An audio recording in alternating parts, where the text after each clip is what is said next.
All right, the last thing we'll talk about in this chapter is we want to talk about some major types of reactions, okay? And there are billions, millions, billions, probably literally billions of different kind of reactions in the world, so I can't tell you that we're going to tell you how to do every single one right here, but you can recognize most of them are going to be some variation of these four on this page and one more that we'll talk about in a minute. All right, so let's start with these. The first one is synthesis. Synthesis means to put together. If you have photosynthesis, that's when plants use light to put carbon dioxide in the air and water and make sugar out of it. And that's basically the process by which all the rest of us survive, because we depend on plants for their food that way. But synthesize means to put together. Okay, photosynthesis, using light to put things together and build chemicals. So basically this is a building or putting together. These are building reactions where we're building something out of smaller parts. Okay, and so we start with two or more reactants. All right, but here in this case we have two sodiums and two chlorine atoms, and we put them together to produce one product.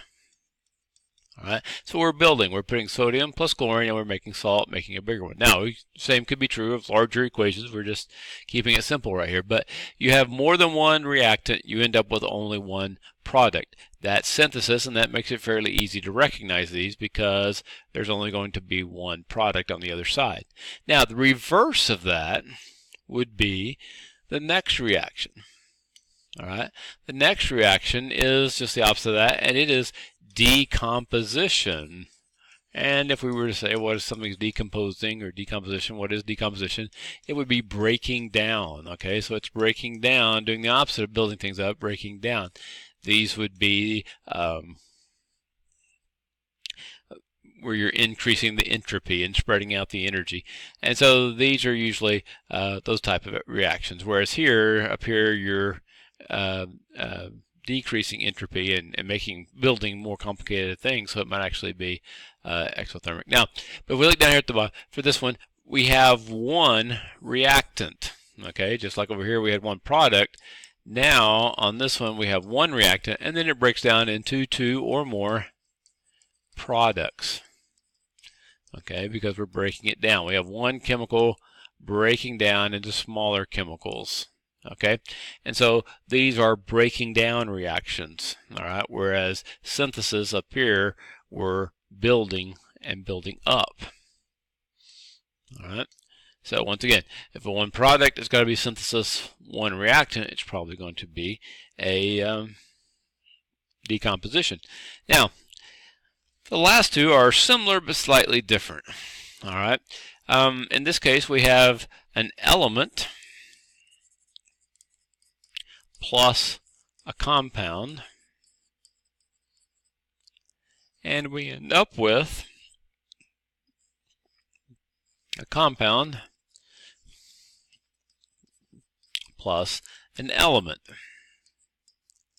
All right. If you think about these as couples, we have sodium here. He's not a couple. It's just by himself. We'll say he's positive, so we'll make him a boy. I'm not trying to be stereotypical here or anything, but he has a positive charge. All right. Water, in this case, we're going to write as HOH, but you have a hydrogen, which is positive, and you have the OH, or hydroxide ion, which is negative.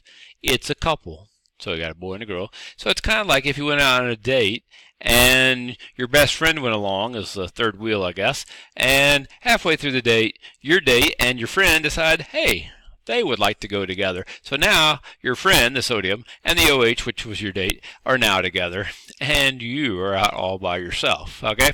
That's a sad, sad story. But in this case, we call this single replacement,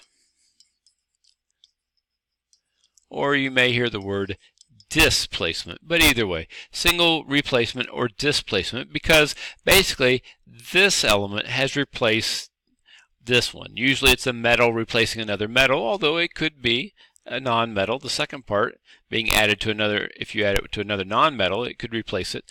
But that would be a single displacement. One element takes the place of another one. Okay, so that's single displacement.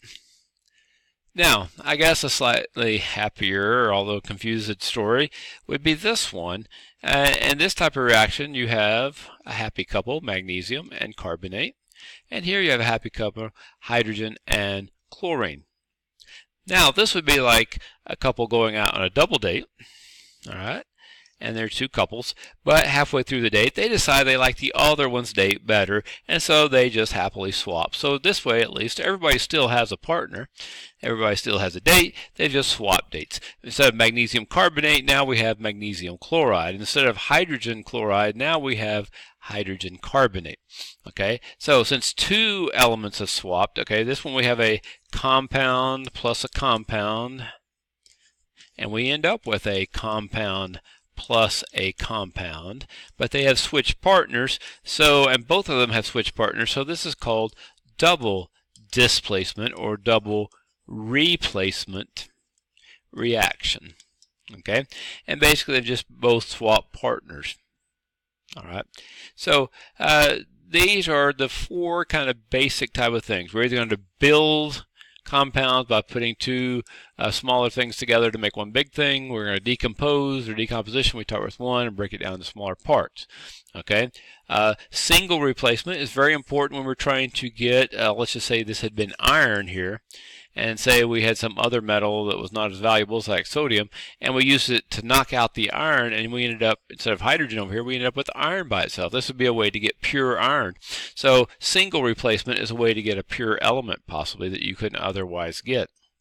All right, and double displacement is a way to make new compounds. Okay, if we for some reason needed magnesium chloride or carbonic acid, this would be a way to get that. All right, so these are the four main types. Now there's one other type. It's a little bit different.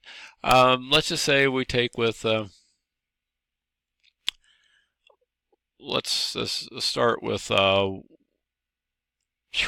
brain went dead, hydrocarbon. Let's pick a hydrocarbon, CH3. This is methane gas, very simple gas, and we add oxygen.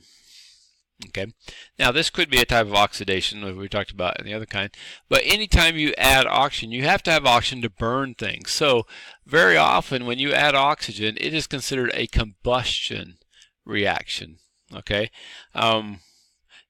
now generally we don't think of, say for example, you add oxygen to iron and you get iron oxide. That's a rust, and we don't think of rusting as combustion or burning because it happens so slowly. But if you stick steel wool in a flame, it will basically rust because it's combusting, trying to burn. It doesn't really burn, although it will glow and turn red hot, but it will combine with oxygen, and it will actually weigh more after that than before because you're adding oxygen to it. Okay, now with these, if you burn it completely, you would end up with carbon dioxide plus water, just like our gas that we put in our gasoline that we put in our car and so forth. If you burn hydrocarbons, which are just compounds made of hydrogen and carbon, and they have some other impurities as they get bigger ones, like our gasoline we burn, but if they burn perfectly, you would end up with carbon dioxide, which is fairly harmless, and you would end up with